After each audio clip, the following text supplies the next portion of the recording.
Good morning everybody, this is your Monday morning English lesson and today we are going to be looking at finding the features of a narrative because over the next couple of weeks we'll be writing our own story.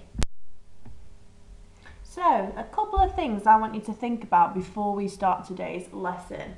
What is a narrative? Have a think. When do we see these narratives? What purpose do they have? What is the usual audience for a narrative? What are the different types of narrative?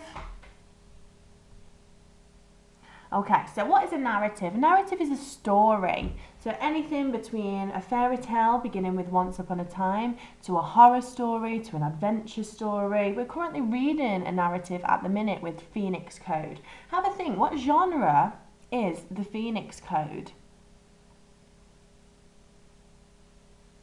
And what purpose do they have? So what purpose does a story have? Mostly to entertain, because if it was to inform, it would be a non-fictional piece. That means it's not made up. Whereas fictional, just like the Phoenix Code, it's to entertain, it's to give us on the edge of our seats. And I know loads of you are enjoying the Phoenix Code and you want to keep reading on and you just can't. You've got to stick to the pages that I ask you to do. But I'm so glad so many of you are enjoying the narrative of the Phoenix Code. So we're going to use it as inspiration for our own narrative. The usual audience, well, this could range depending on the genre of the narrative. Let's, for example, if it's a fairy tale narrative like Cinderella or Snow White, Once Upon a Time, what kind of audiences are those aimed at? Usually you should be shouting at the screen. They're usually aimed for children, for toddlers, the fairy tales, it's the Disney kind of storyline that some adults really enjoy, but lots mainly aimed at children. Whereas the adventure kind of not fictional stories will definitely be aimed at higher ages. Lots of adults like to read fiction, the Indiana Jones type storylines, the Phoenix Code that we're doing right now. There's lots of other ones as well. Some adults really like horror stories, some like detective stories, where there's lots of things going on. And there's an example of a narrative to do with Harry Potter as a genre, to do with mystical, witches and wizards, sci-fi. There's loads that we're going to be looking at. But these next 2 weeks we're going to be writing an adventure narrative, a descriptional narrative, okay? So it means that the story is brought to life in our reader's imagination. They can picture everything. They can see it. It comes to life within them. And we're going to write the first couple of paragraphs of our narrative. And it's all going to be around Howard Carter exploring the tomb of Tutankhamun when he finally finds it in 1922. And we're going to describe what he can see as he enters the tomb. So our narrative is going to be an informational one because we're describing what he can see, but also a bit of an adventure story as it takes a twist later on. So this is your success criteria for the next couple of weeks, as well as what you're going to be looking for today in your text detectives. So we have prepositions, adverbs of place. Now these are really important because we want to put in our readers' heads where things are. They need to be able to picture it, set out the scene in their head. So we need to tell them where they're looking, what they can see and where it will be. For example, we've got behind the tomb, under the cobwebs, next to the staircase. So we're really giving our readers directions of where they're imagining. We've got the relative clause, which we worked a lot on in the Tudors to give us that extra information. So it's an embedded clause within our sentence. It can be at the end or in the middle. It has to begin with that W word and it has to give us extra information. Remember, if we took out this relative clause, our sentence would still make sense. So the relative clause does not make sense on its own. It's just to give us a little bit of extra information. Adverbs of manner, we're telling us how things are happening. If he's gently moving the rocks, if he's slowly opening the door, as quick as a flash, he crumbled down the stairs. Yeah, we're telling him how he did something. Now this is a really important one, the next one, the 5 senses description. This is where our story really comes to life. So just pause the video right now and shout at me your 5 senses that you will use in your description. Yes, exactly. You should have had the touch, sight, smell, taste, and to be able to see. Oh, I think I've already said that one. See, taste, touch, smell. Oh, and hear, of course, what they can hear. There's our 5 senses. So that's really important that we write about that. So it brings our story to life. So it immerses our reader into the story. We've got expanded noun phrases. So 2 adjectives to describe a noun really gives us a lot more detail about what our reader will be looking at and thinking about.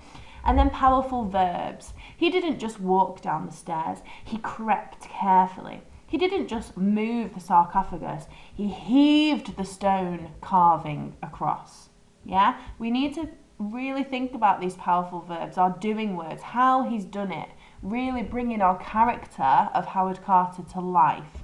So this is what you're going to be looking at in this model text that I've written for you today. It is attached as a PDF onto Dojo for those of you that can print it. If not, you'll just have to pause the screen as we go along. So here is the first page of our model text that I've written. The first paragraph is all about Howard, what he looks like, what items he has around him as he walks down into the tomb through the passageway.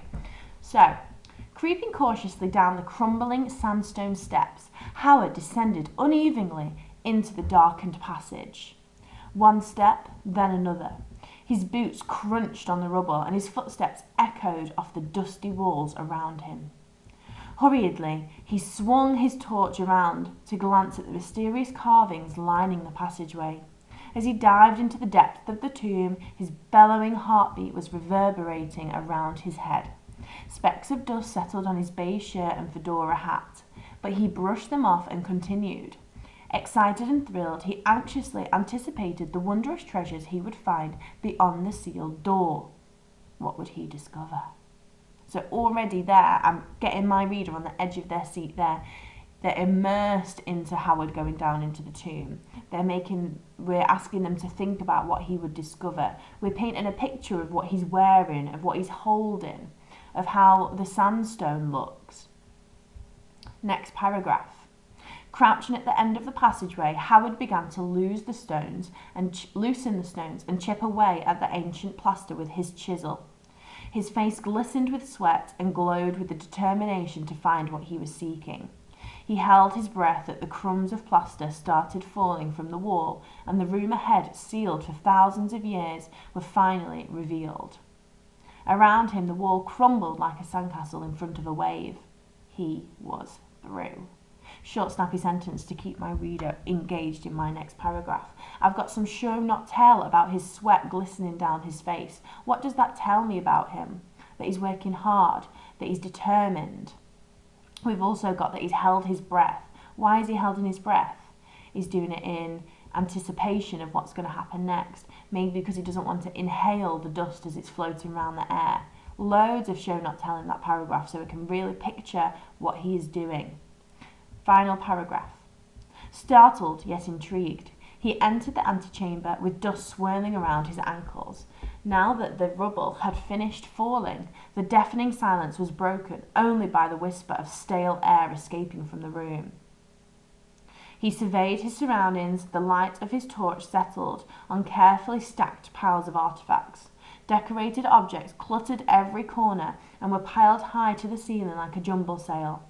Yet he was in awe of these ancient royal belongings. In one corner, a dusty chariot that had collapsed shyly into a heap at the far right of the room sat decadent yet fragile. Next to the door, polished wooden chests enclosed antique jewels, which had once sat proudly upon the crown of a king. But he knew that this was the greatest venture that he would find in this tomb.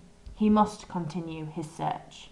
So there I can see lots of prepositional phrases. I can see lots of expanded noun phrases and lots of descriptive writing about what he can see in the antechamber, which was the part of the tomb before the sarcophagus and the treasury, and the tomb the burial chamber where they kept some of their belongings. For example, their crowns, their chariots, tables and chairs. It was all in that antechamber room. So we're going to do lots of phrases about what he can see as he enters. I've got some senses about the dust swirling around his ankles, about what he can hear, about the wind going through the tomb. Really intriguing yet thought-provoking sentences that really picture our story for the imagination of our reader. So this is the next 3 paragraphs of our story as he enters the tomb a little bit further. I want you to pause it and read it for yourself. I've read the first 3, now it's your turn. Okay, once you've read it, I want you to make sure you know all the words, so you can make sure you can double check on Google Dictionary if you know all the words as he's gone through the chamber into the treasury and what he can see. And then finally he goes into the treasury at the end of the alcove to make sure he can see the shrines, the jewellery, he would see canopic jars. And finally, we finish all these magnificent works of art would have been carefully removed to the Cairo Museum. So this is a massive part of the descriptive writing. We've painted the picture for our reader, and that's what we're working on all of this week. We're going to be writing our own sentences and paragraphs of Howard Carter exploring the tomb of Tutankhamun.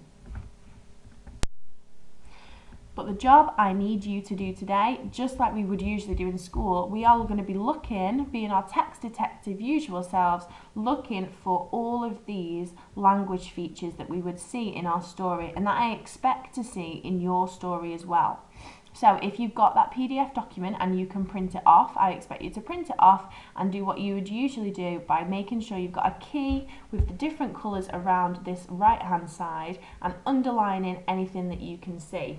If you can't print it off, what I expect you to do is on the next slide. I want you to make a list of the different success criteria and underline it like a subheading, and then I want you to make a list of everything that you can find within the text. So you might have to do a lot of flicking backwards and forwards to go and read it properly. So remember, preposition is where something is, an adverb of place. So you're going to write a list. I've done 3 for you, but I expect you to find some more. Example, you're going to do the relative clause as well. So you're going to look through the text and see if you can find any relative clause sentences and write them out underneath your subheading. You're going to do the same with the adverbs of manner. You're going to write it as a subheading and then underneath write a list of any adverbs of manner you can see. So any how words, how he's doing something, shyly, gently, stunningly. Don't always have to end in that ly. Remember, he's astonished and speechless. So that's how he's doing something. It's describing how his actions are. Then we've got the 5 senses. So you've already told me what those 5 senses are. You are going to list any of the sentences that involve the 5 senses. So anything that he can hear, taste, see. You could talk about what he can feel, if it's anything in the text. And again, I want you to list it underneath that subheading.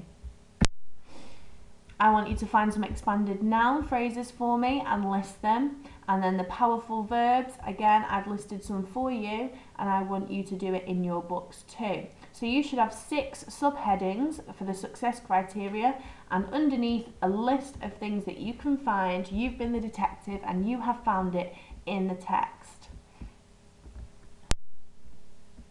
Once you have done your underlining or your lists of those 6 success criteria, what I want you to do is, as an extension, can you find any figurative language? Because I have hid some in there as well.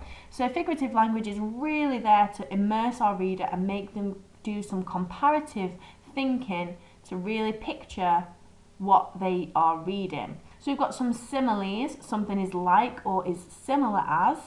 So you should be looking for the words like or as. We've got some alliteration to really make our reader put those 2 or 3 or maybe 4 words together that begin with the same letter. That really creates a nice picture for our reader, and it's really enjoyable to read alliteration.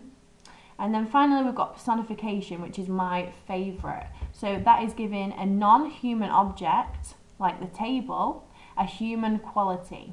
So the table stood shyly. So that's also giving it an adverb of manner as well. A table's not shy, it doesn't have any feelings. So that therefore is personification, because humans do have feelings.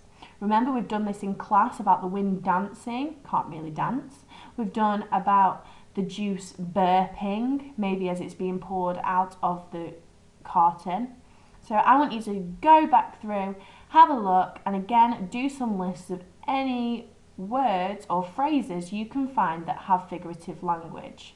Remember, this is an extension, so you'll be getting loads of dojos if you choose to do this. This will definitely up-level your writing, and it's exactly what I want to see in your paragraphs, which we will start on Wednesday.